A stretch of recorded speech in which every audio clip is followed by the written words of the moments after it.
Well, good afternoon. Welcome to another episode of Table Talks here at Shepherds Heart. I'm really excited today to have Jessica Attas with us, who is the really new CEO of Prosper Waco. Welcome, Jessica. Thank you, Howard. Thank you for having me here with you today.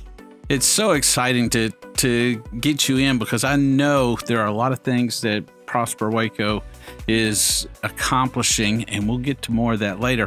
But first, tell me a little bit about you. Where are you from? Sure. So I am from here in Waco, Texas, at least by most people's standards. My family moved here when I was in kindergarten. I graduated, close enough. I'm a proud graduate of Waco Public Schools, graduated from Waco High, and came back to Baylor and finished here and for grad school, and then moved out of state soon after finishing, and moved back about 10 years ago. So Waco is home. I have family and parents and one of my siblings that are here. And so really happy to be back home in this community. So growing up in Waco probably gives you a pretty inside track for what Waco needs, what you'd like to see happen, like what's happening downtown. That's kind of exciting, isn't it? Oh, it's very exciting. You know, I before joining Prosper Waco, I spent some time at the State Chamber of Commerce, which is based out of Austin, Texas, and I was commuting. And before that was at the Waco Chamber of Commerce, and so which has really is the Economic Development Corporation for the community. And so one of the things that we love and always loved visiting with our friends across the street at City Hall and with the Convention and Visitors Bureau on.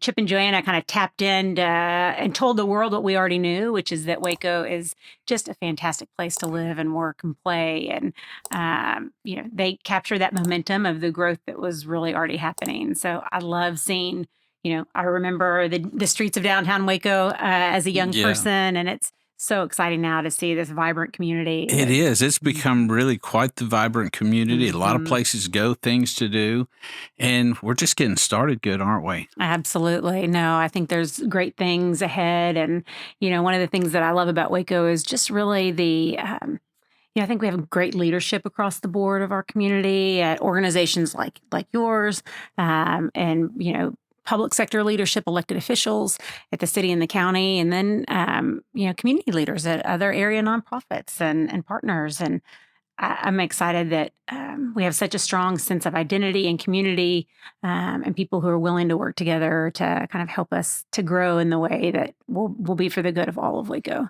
It's kind of the definition of community, of doing things together, right? Yes, it is. Well, tell me about Prosper Waco. What is your vision, or what is the vision of Prosper Waco, and what is your vision coming in? Yeah. So Prosper Waco works to build and to facilitate a community where all people in Waco can make measurable income improvements to their life opportunity and outcomes. So improvements to their education, to their financial security, to health. We know that Waco has had a tremendous amount of growth and great things happening. And we've seen all kinds of measurable improvements across that spectrum of kind of indicators of things that, data nerds and such follow. And we also know that not all people are enjoying those improved outcomes in the same kind of way. I think that it's should be concerning to all of us that that Texas has a poverty level that's twice that than the national average, and Waco's poverty level is twice that of the state of Texas. So 30% of children in Waco growing up hungry, as you well know, food insecure, living in poverty. That should be concerning to all of us. And I think that we have so many good people who really have a heart for Waco, and we just need to kind of all get on the same page and work together. And that's part of what the vision of Prosper Waco is and why Prosper Waco was created. So we were founded in 2014 by a small group of community leaders, including then Mayor Malcolm Duncan Jr., and who really recognized that some of these really persistent problems that Waco faced, no one institution or organization could change them alone. And so how could we get people working together to kind of create consensus around, the things that we want to address and work on and the vision and then aligning organizational activities to work towards that end, identifying gaps, identifying needs, leveraging the strengths and assets that we have, reducing duplication of efforts. And so that's really what the role of Prosper Waco is. And is not really to be the organization that is on the front lines doing the work, but is to be what is called the backbone entity. It's a collective impact model is the model for our work. And that's really my vision for the organization is for us to really continue to excel in facilitating a collective impact model for the good of our community. Collaboration is really the key, because there is really no such thing as a one-stop shop. Mm-hmm.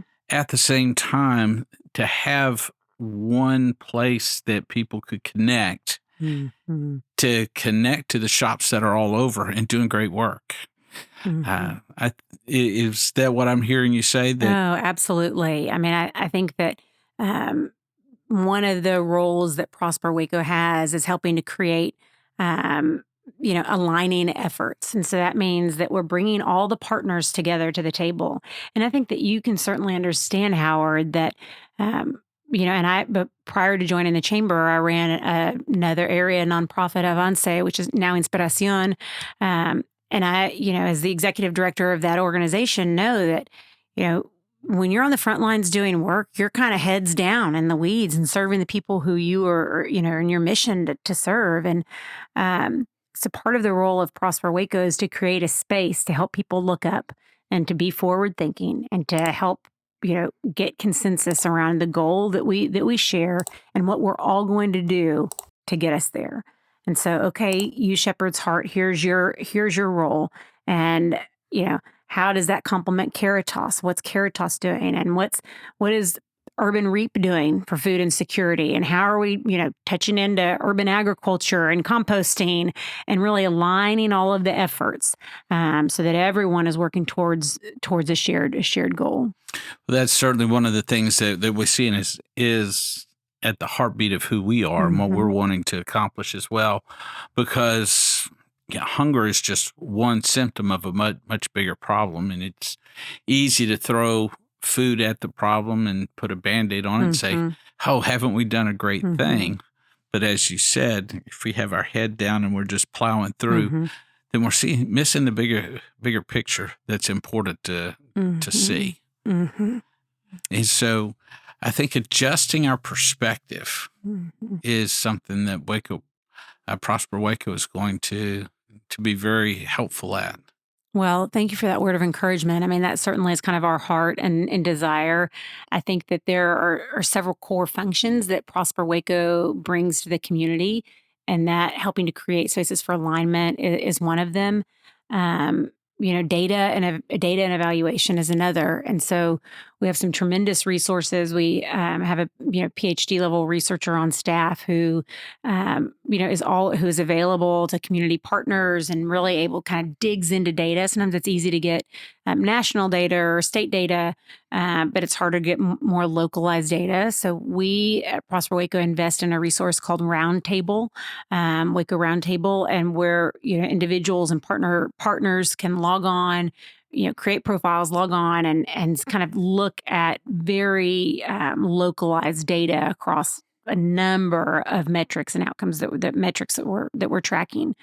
I think another piece of that is evaluating the work that we're doing. So as we're developing in these, shared action plans to address an issue such as food insecurity, how are we doing? How are we doing in that? Have we increased the number? Have we reduced the number of SNAP dollars that we're leaving on the table? We know we have a huge number of people who qualify, who are eligible for SNAP, but choose not to enroll. Can we help them increase their access to food through healthy and nutritious food through SNAP? Are we getting those people enrolled? Tracking that doing that kind of evaluation is also a key role that Prosper Waco has, to know how we're doing as a community and reaching the goals that we've set for ourselves. Awesome. Now, do you see a place for the business community in the vision for what you're doing? Oh, absolutely. I mean, obviously, that's where you really love working with the business community, coming from the local and then state chambers. But I think that when I think about poverty in Waco, um, and you think about how to break cycles of poverty, it's an education, Howard, and that education and that affects everything. So we know that health outcomes later on in life are improved the higher the educational attainment is. And so, um, at the same time, when I think about, so how do we, strengthen our education pipeline? Um, in my mind, there's always kind of two users or clients or customers, if you will, of the education systems. And this for both, K-12 and for post-secondary. And one is the student itself. So how do we ensure that those systems are student centric? Like they need to be serving the students so that the students are prepared for the next step. The other part of this is the jobs that are being created. And so, how can we align our education systems, both K-12 and post-secondary, with the end user, which is ultimately the business community? And so, to be able to do that, the business community has to speak into that. We are fortunate in Waco that we have multiple strong chambers of commerce throughout our community, and certainly the Greater Waco Chamber is really nationally recognized as being one of the strongest chambers. Consistently winning awards at the Texas State Chambers of Commerce Association. So, yeah, there absolutely is a role for business to engage both in the education and workforce, and then also financial security. We know that people need access to good paying jobs. And so what does that look like in hiring? What does that look like in offering competitive wages? What does that look like in being a family friendly workplace? But how can businesses offer on the job training to help workers develop the soft skills that they may need to be successful?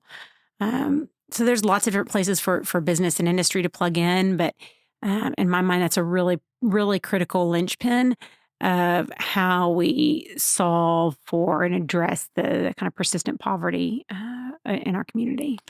If I heard you correctly, this is maybe a very greatly oversimplified explanation, but you ask the business community, what do you need?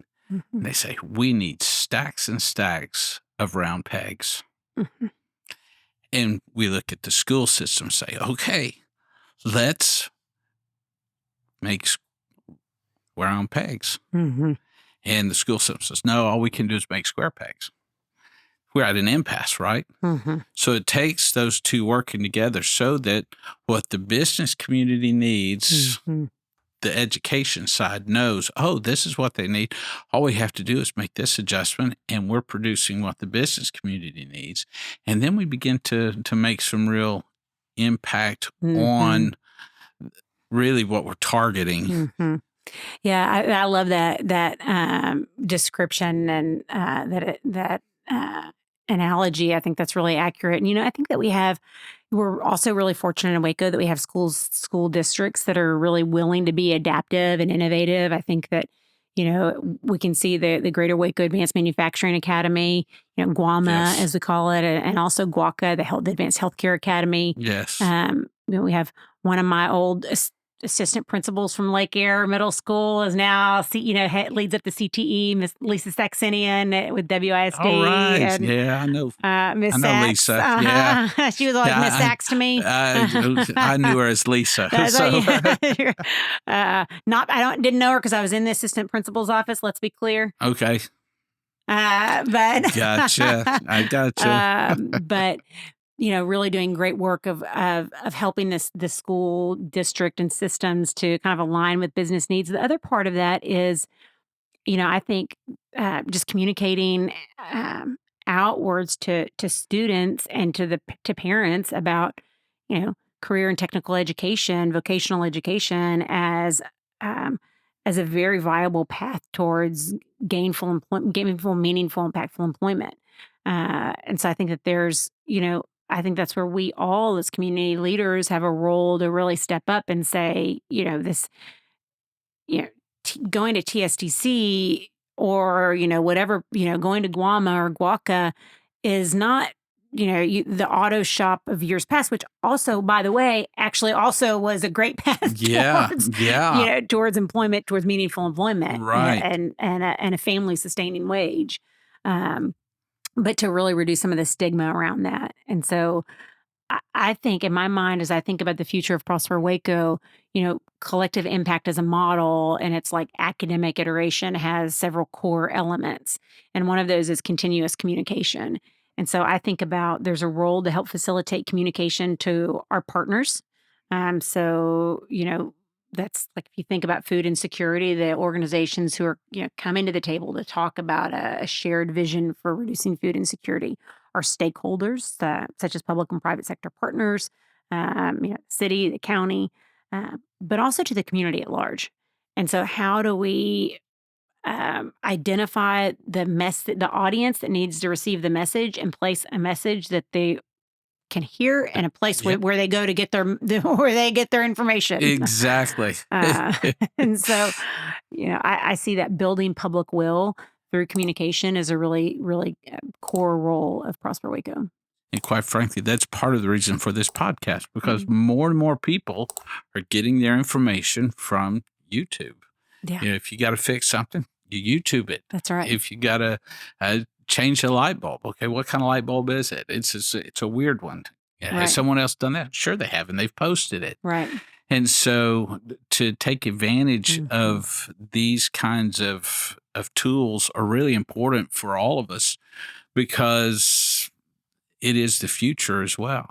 Absolutely. Absolutely. Well, I'm really impressed that you guys have a podcast. I told you, I thought it was just audio, came in casual today, and you got this whole beautiful setup. So congratulations for the way you guys have leaned into this technology of the future, Howard. Well, we want to make a difference in Waco, and not just fix a problem. We want to fix the problem, but all of Waco benefits when Waco comes together and brings all of our strengths to the table so that they're available like a big smorgasbord. You can go through and get your favorite or get what you need. Right. And so I appreciate you coming and sharing with us today. Now, what does Jessica do for fun? Well, I have 2 teenage boys, and I said for fun. That was my point. There's no fun. Exactly my point. No, I really, no, I'm sure they're great. I love. They are. They're really good boys. Are they also at Waco High? My oldest is at Waco High. My youngest is at Vanguard. They're each where they need to be. I'm really pleased with the experiences that they're each having in their schools. And so, I didn't think I would be as open to putting them in private schools, but after they completed elementary school, which they were in a parochial school, but they're where they need to be, and they're thriving. They're good boys. They're not getting in trouble. They're loud and they're smelly, and their friends are also, and they're always at our house. Hey, you know where they are. That's exactly right. That's exactly right. No, I mean, I love, Waco is such a cool place. I think Cameron Park is just a gem of our community. And so I spend a lot of time on the trails. I try to get out there as often as I can, several times a week at least. What's your favorite trail? Oh, I don't think I have a favorite. I mean, I think it depends. I sometimes park. I park anywhere. I most often park at Northern Gateway or Lover's Leap or Jacob's Ladder or Redwood Shelter, and then we'll go up and down or some little components of it. I like California 56 is one of my favorites if I'm starting at Redwood Shelter to get kind of the bamboo forest feel. I love that one. I also love going over and doing Highlander, and that one's my favorite. I love going. I like going down Bat Cave, and then we'll go up Highlander. Yeah. That's one of my favorites. And I go up Bat Cave. If I went down, I'd go down too fast. Yeah. Sometimes I'll close. I'll come back up. I'll do Highlander all the way up and then back up Batcave to get to my car. So that's really, I'm just grateful for this community. I mean, I think that, I yeah, I'm an introvert and a homebody, and so between work and school, I serve on a state board that I love. I just spent this weekend down in the Rio Grande Valley, the latter part of last week through Saturday, learning with other, just amazing group of individuals from across the state. So those are the kind of things that are life giving to me, to kind of think about the big issues facing Texas, think about how we can learn from other communities that are doing things well. Um, so yeah, I'm a nerd. That's incredibly fun to me. I read, and then all the things that are not fun about parenting, cleaning, cooking, all that stuff. Very good. Well, Jessica, is there anything else that you just want Waco to know? Well, I'm just really excited, Howard, to have the opportunity to serve as in this position of leadership. I do, I wrote on one of my first Prosper Waco blogs that leadership, I don't believe, is a position but an activity, and that all of us are called to lead in whatever our role or sphere is. And so, that being said, I do feel like this community asset of Prosper Waco has been entrusted to my care. And I'm really honored for the opportunity to serve serve the community in this capacity. When I went to work for a state chamber and they asked, what it would take to get me there in Austin, I said, well, how about you let me commute just a couple times a week, which ended up not being just a couple times a week, but because this is home. And I really love this community, and I love this is where our relation to my children will graduate from here. I'm committed to being here. This is where my family is. And so, I think that every organization goes through a period of, has different iterations. And I'm just personally really excited for the path ahead for Prosper Waco. I think that it has had some really, really impactful work over its history, over its short 10-year history. And I'm looking forward to the opportunity to continue to build on that, and also to kind of bring my own touch and flavor to that in listening through to community partners like you, Howard, and like so many other people who have been sharing things that, their reflections and observations on Prosper Waco. So stewardship matters, and in this case, stewarding what's been given to us, whether it's financial resources, the environment, Cameron Park, or in this case, this organization. And I'm grateful to the community to be willing to continue to engage and listen and work with Prosper Waco. I think there's a strong need, and I'm excited to get to be a part of the continued work. Well, I can say that I'm excited about your accepting that stewardship, and I really appreciate all the wealth of experience and perspective that you're bringing to this table at this time to Prosper Waco. Thank you so much, Howard. And pun intended. I love it. Thanks for being with us today. Thank you for having me.